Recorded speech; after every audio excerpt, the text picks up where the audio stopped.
this week's episode of Art Like Everything Else, the podcast. I'm your host, Mo Lovely. And this week, we're going to be talking about work. And what are you worth?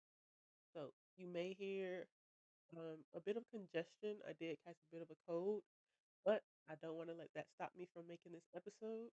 So, with that being said, let's hop right over into our first work of art. So, for our first work of art, I'm going to be going all the way back to the year 1986. And so in that year, the movie She's Gotta Have It by Spike Lee, who was directed, written, produced, all by Spike Lee, was released. And that's the movie I want to talk about for our first work of art. So, a brief description of the movie so that if you want to watch the movie, you can pause and go watch it. Even though it is from 1986, I understand if you haven't seen it yet because honestly, I only saw it very recently as well.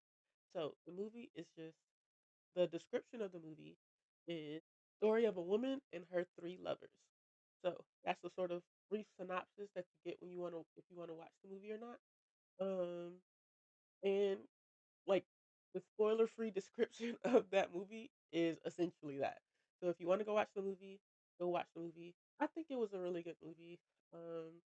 Especially for the time. So I can see why it was groundbreaking for the time. Like would I would consider it almost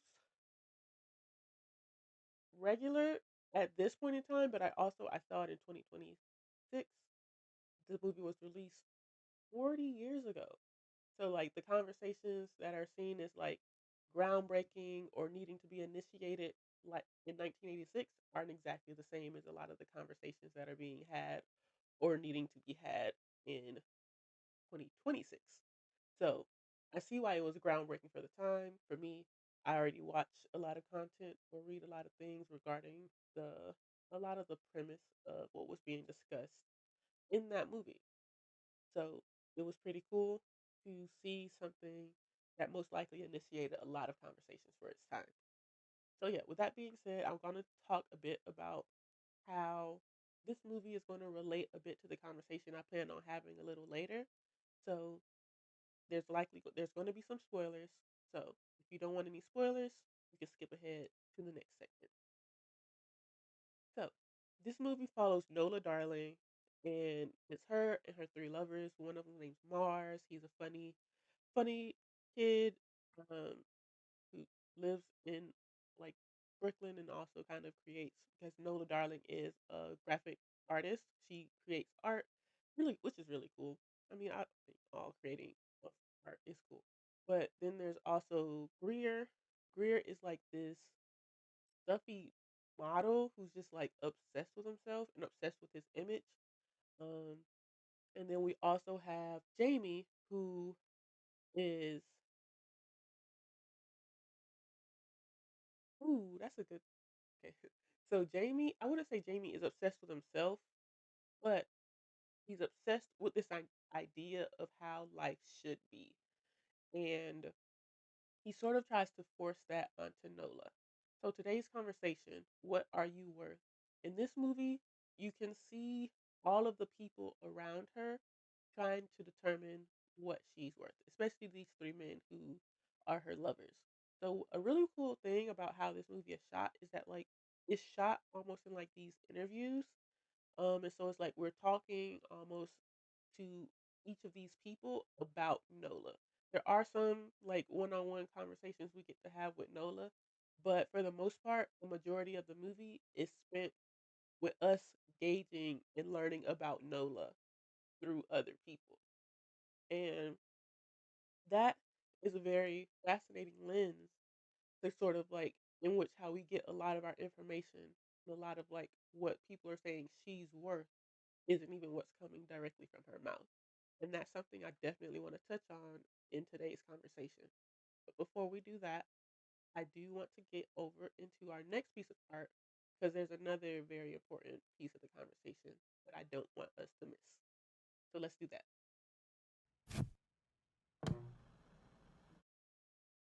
Alrighty, so for our next work of art, I'm going to be talking about the movie The Substance. So this movie came out in 2024, directed by Coralie Farja, and it's a really good movie.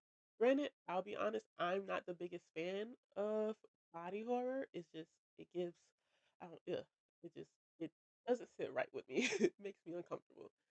But the movie itself was good and I felt like it had a lot of very interesting topics or discussions that I feel like could be had around it. I didn't watch too many videos around the discussions around this particular movie because I kind of wanted to initiate maybe a conversation of my own through this podcast. So I didn't see the movie until late, like 2025 anyway. So I I wasn't really on the hype train as soon as it comes out. Honestly, I'm like that with a lot of movies. But back to this movie. So this movie is actually what more or less initiated this conversation that I wanted to have in regards to what are you worth? And almost like as a sub question to that major question is it worth it? Or is the cost of how much you are worth that's often determined by people outside of you, is it worth it? And I'll go a bit more into that in our next segment. But a brief description of this movie for those who haven't seen the movie, because again, it is 2024, so this movie isn't old. So like if you haven't seen it, it makes sense. So I'm going to give you a brief description of the movie so that like if you want to stop and watch and go watch it, you can. But if not, you can skip to the next segment. And I am going to do my best to be as spoiler free as possible in case you want to go watch it after what I talk about.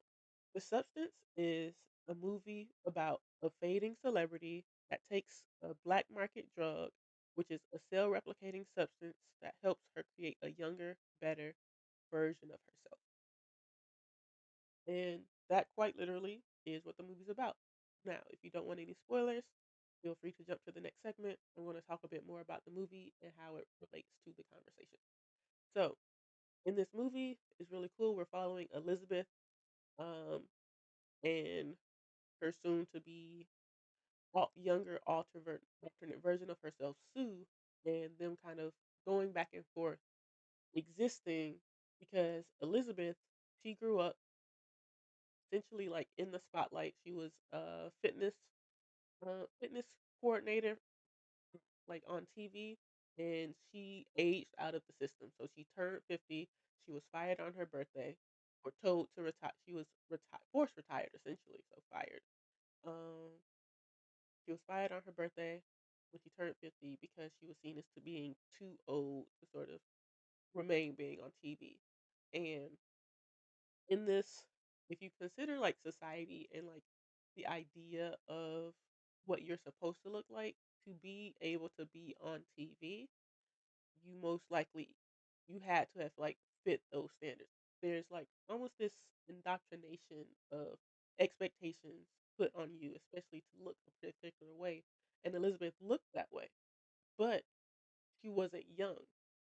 So it's not even that like she stopped being beautiful or that like she became undesirable in some other way. She simply aged out of what is expected of people that are to be considered attractive and worthy of being put on TV is. And so we see her go and take this substance and to sort of get the ability to sort of have at least a chance of being able to do all of that again, to be in that specific limelight again, because she's wrapped her identity up in being a part of the spectacle of that. Like that has sort of become her identity. I will say something that was really fascinating about the way some of these shots are set up. So like if you're listening to me talk about the movie, something that like it has a lot to do with like beauty and self esteem and like kind of like pressures to look a very specific way, especially put on women. But I think it was fascinating how there was a lot of shots of just like the grossness of the people who are often consuming these people and who are setting the standards for these people.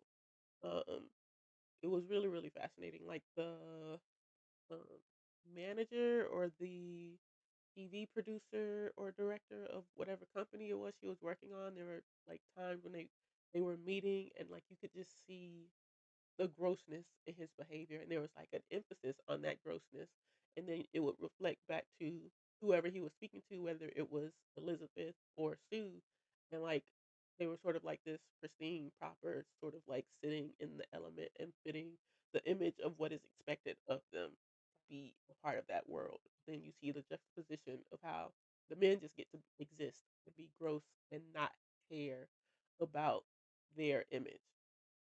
And that's a really, really fascinating point that I also want to touch on because I feel like there is some similarities to our first work of art.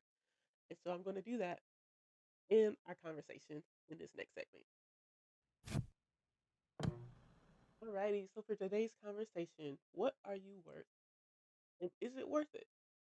So, in both of our pieces of art that I've discussed today, so both She's Gotta Have It and The Substance, we are following women, and this was completely accidental, but it's also not surprising that like the subjects of the today's conversation both happen to be femme people in the worlds that they exist in, and that the definition of who they are or who they are supposed to be are coming from sources outside of themselves. This is just something that I feel is has been and is reflected throughout history, and so it doesn't surprise me that when having this conversation, I just so happen upon that these also happen to be the main characters of the pieces of art that are being reflected for this conversation. But so like in She's Gotta Have It, we have Nola Darling who is existing as she is, but we are only learning as much as we could about her through the people around her. And it's not a lot coming from her, and it's all these people who are telling her who she should be or how she should behave and what she should be doing. We get an interview with her father, interview with her lovers, interview with her friends, and they're all talking about who she is, how how she should be behaving, what she is, and like we don't get nearly as much of that information from Nola Darling herself. And so in this idea, in this, we are gauging Nola Darling's worth through the people around her and through the partners that are expecting her to be an extension of them. And then on the other hand, with the substance, we see Elizabeth, who, because she grew up in this society and with these expectations and she fit the mold, we see her being, her worth being determined by her proximity to staying in that mode. And then when she's no longer able to be and fit that specific ideal, her worth is determined to be less than. And all that happened for her was she aged because she was still fit and able to like keep up and maintain like the exercises and everything. But she was 50, and 50 is too old to be on television, according to them TV producers in the movie. Yeah, so it was like their worth wasn't something that was self initiated, but was reflected upon them. And it wasn't even so like, and She's Gotta Have It. It wasn't even that like Nola Darling didn't think herself worthy of anything. It was just how people saw her. That was the expectation of what was to tell us who Nola Darling was. We did, like I said, we didn't hear a lot from Nola Darling specifically herself, but we did hear quite a bit from everyone around her about who Nola Darling was. And that's was like what the audience was supposed to be gauging itself on and not what Nola Darling herself was saying almost because we got to hear from way more people over Nola herself. And then we see in the substance with Elizabeth and how everyone, at least in the TV industry or more or less, is treating her like she's this decrepit old woman and that like her being retired because she was 50 is like it makes her almost like a nobody, and because she no longer fits that mold, it gets to her because when you have to exist in a very specific way for so long, being told that you no longer fit that standard, I'm sure it's going to do something to you mentally because you forced yourself to fit the standard to begin with, and then you become indoctrinated into finding your worth through your ability to fit into that standard. And then you're no longer able to fit that standard,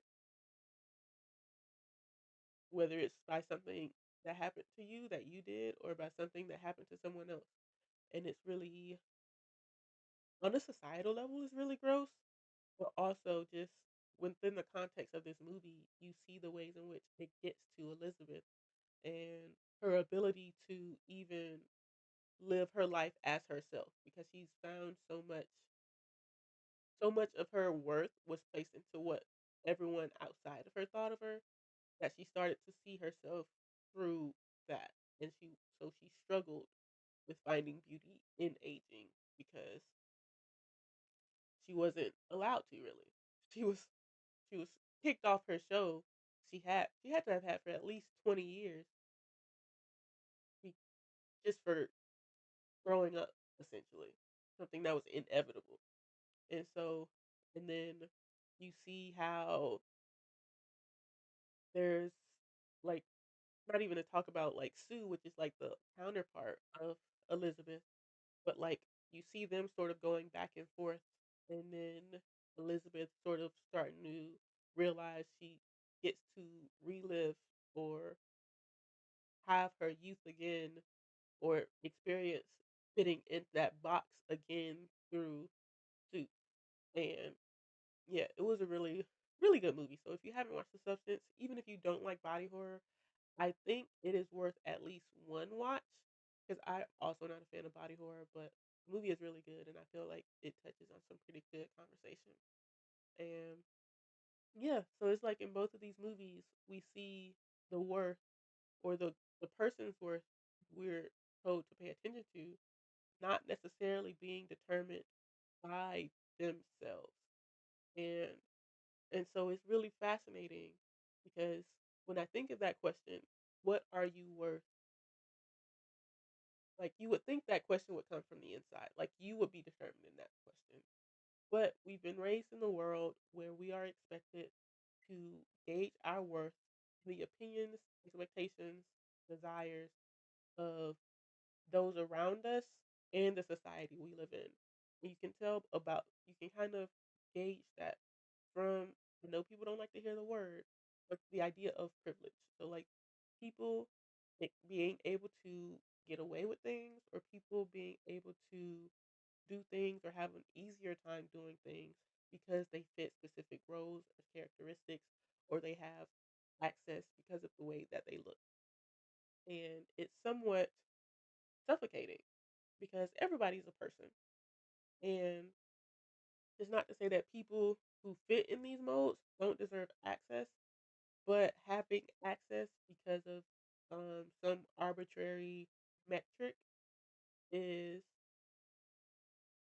not is gonna make it so that people are not okay with one what they look like themselves and are continuing to sort of gauge and try to measure themselves by this metric outside of themselves. And then two, it's gonna be about um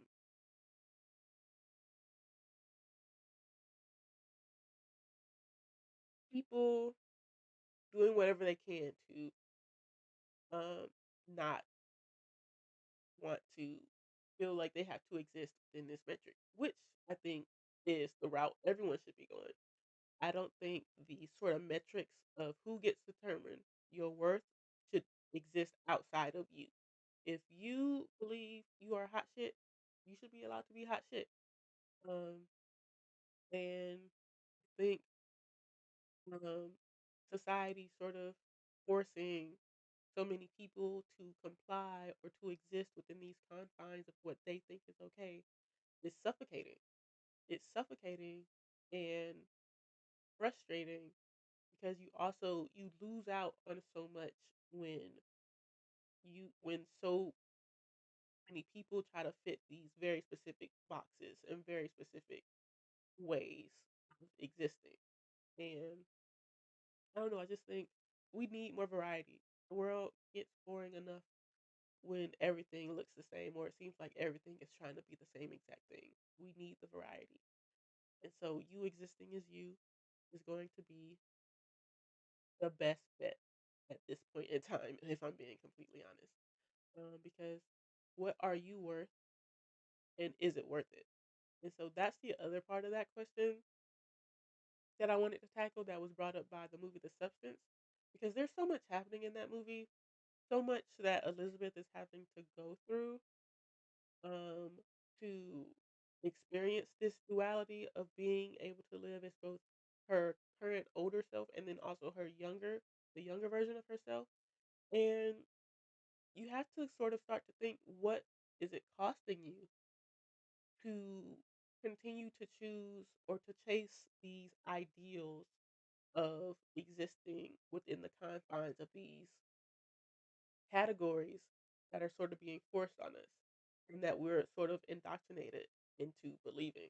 So you have people who, um, like Elizabeth, is going through all that she's going through in that movie just for the sake of being able to live as this younger version of herself for like a week, every other week. Because it's not even like she's constantly that person, but the agreement is supposed to be like every other week.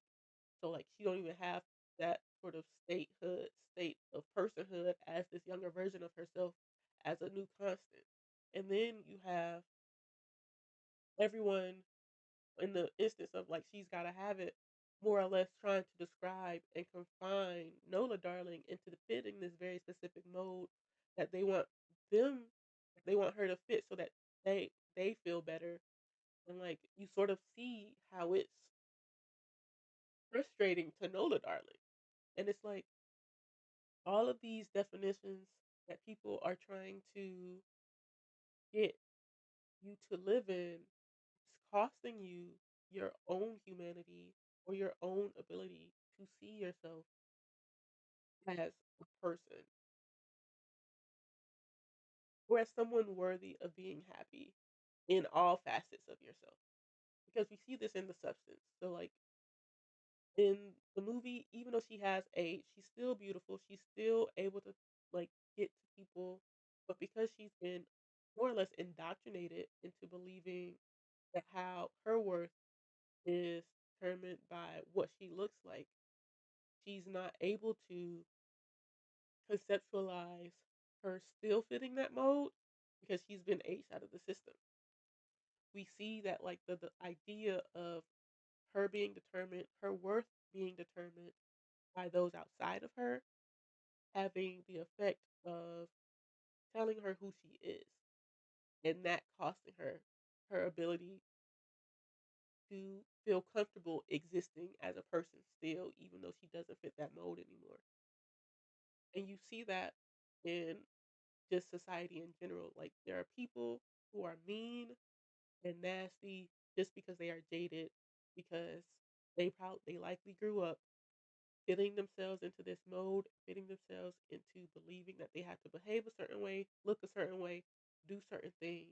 And because they likely might have fit into that mode, maybe when they were younger or at some point in their lives, they grew up and they're out of that mode and now they're mad and they're jaded at people who are existing or for people who are choosing to not confine themselves to the mode placed on them by this society at large.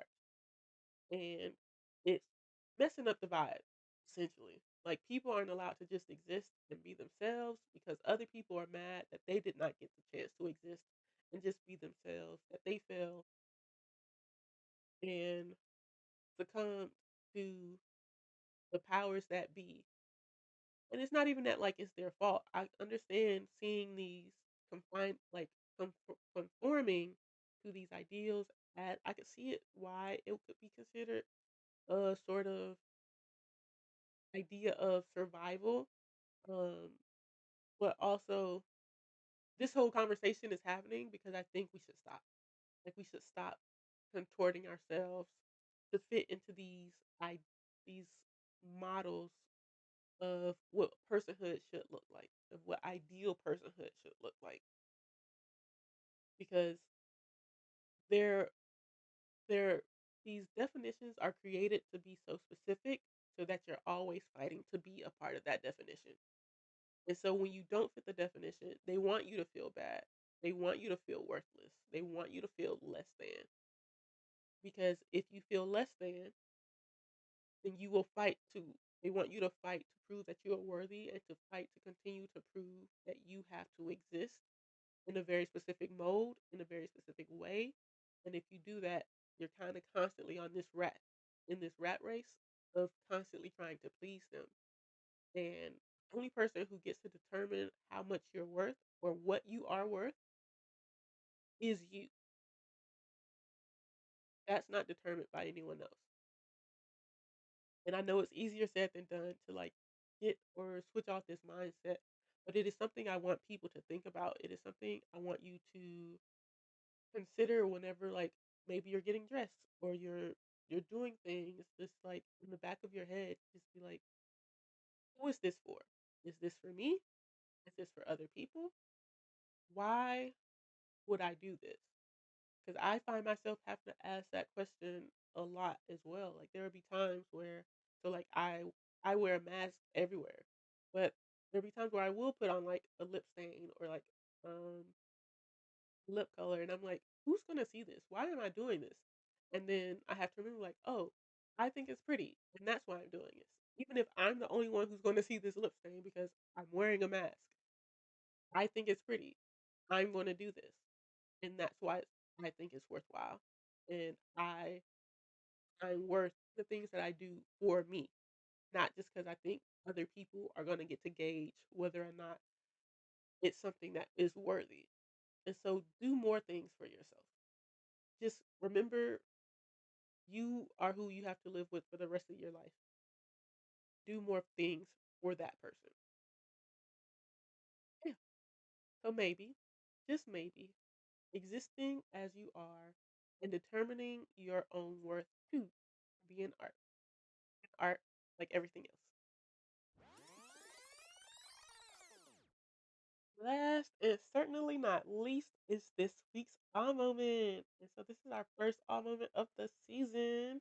And so for those new here, the awe moment is just the art of the week. So it's art of the week that made me, whether it made me think, it really stood out to me that week when I was recording, or I felt like it was a piece of art that felt um most correlated with the topic at hand for today's episode. So this week's moment is Boxes by it's a interlude track called Boxes by Moses Sumney album Gray. And this project honestly is one of my favorite projects, but this particular track is also one of my favorite tracks. It's one that I revisit and it's one that sort of more or less jump started this change in me deciding who gets to write the definition of who I am. And so I want to read it in its entirety because it's not very long. And I'm pretty sure I can't play the track for copyright reasons, but definitely go and listen to how it is originally expressed in the on the album. And let me know what you think. It's one of my favorite albums, but um yeah, so I'm gonna do that. So the track reads, we have no place that we can claim without contention. We are constructing a whole new edifice of boxes to put people in. Protect the space inside which you can exist. Very concerned about giving names. Dissatisfaction seems like the natural byproduct of identification. I truly believe that people who define you control you, and the most significant thing that any person can do, but especially black women and men, to think about who gave them their definitions, rewrite those definitions for themselves. I think that particular track speaks a lot to what we were just talking about how this idea of the boxes we are being placed in being what is constricting us and making us dissatisfied with our lives because we feel like we don't fit into these boxes that we were told to fit into. But those definitions and those boxes are not boxes we created ourselves. And so it's like no wonder we're not happy. No wonder we are dissatisfied because we are being told to identify in very specific ways. And those very specific ways won't always contain all of who you are. And so I like that it said dissatisfaction seems like the natural byproduct of identification because it is. It's like if you say, I like X, then you also like Y. society says you can only like X or Y, it's gonna be a bit upsetting because it's like, do you choose to only live as half of yourself or make half of the things that you like part of your identity, or do you allow yourself to be you in totality? You're going to be dissatisfied if you're told, no, you're not allowed to be this part of yourself. You can only be this part of yourself. And it's frustrating and it's suffocating.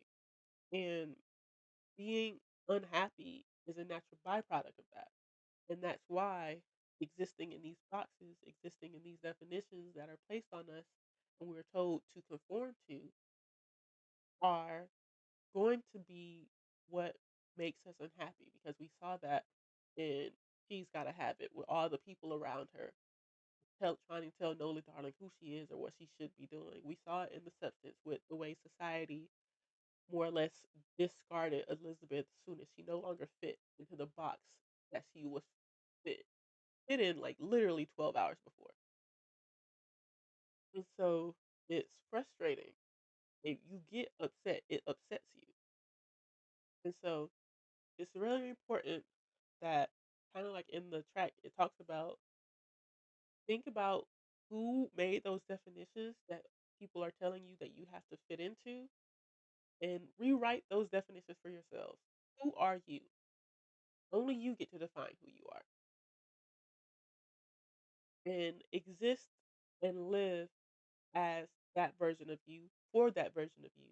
And you need to find worth in that version of you, because that version of you, kind of like in regards to today's conversation, people might not find worthy, or they might be hesitant to give you any type of praise for choosing to live as who you are. And so you might feel like, oh, people don't like me because of X, Y, and Z. But it might also be they have decided to live inside of these other definitions. And so because you're choosing to not do that, they're probably jealous or they're upset that you chose a path that would make you happy. And the idea that you didn't have to fit into the mold to begin with, that you could create your own mold, upsets some people.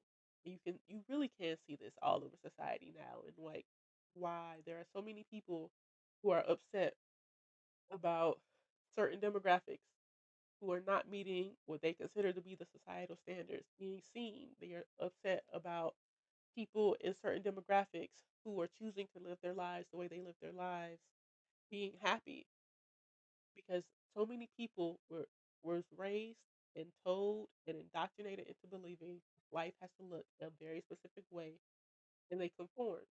And then you see these people who are like, well, I don't want to live like that. I'm going to choose to live as me.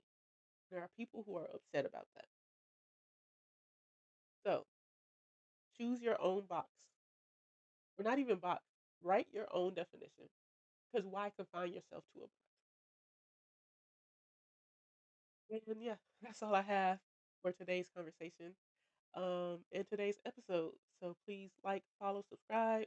If you're on Spotify, make sure you download the episode on Apple Podcasts. Also, download the episode YouTube, subscribe.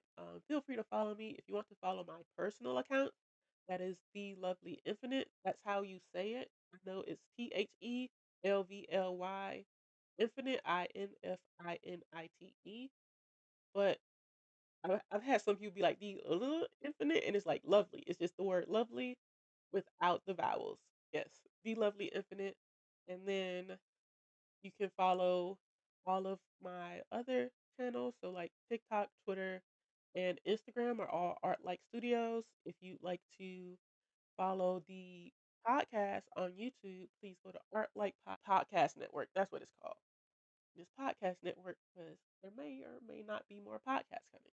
All I have for today's episode. Thank you for listening. Thank you for being. Have a great rest of your day. Bye. Things I do.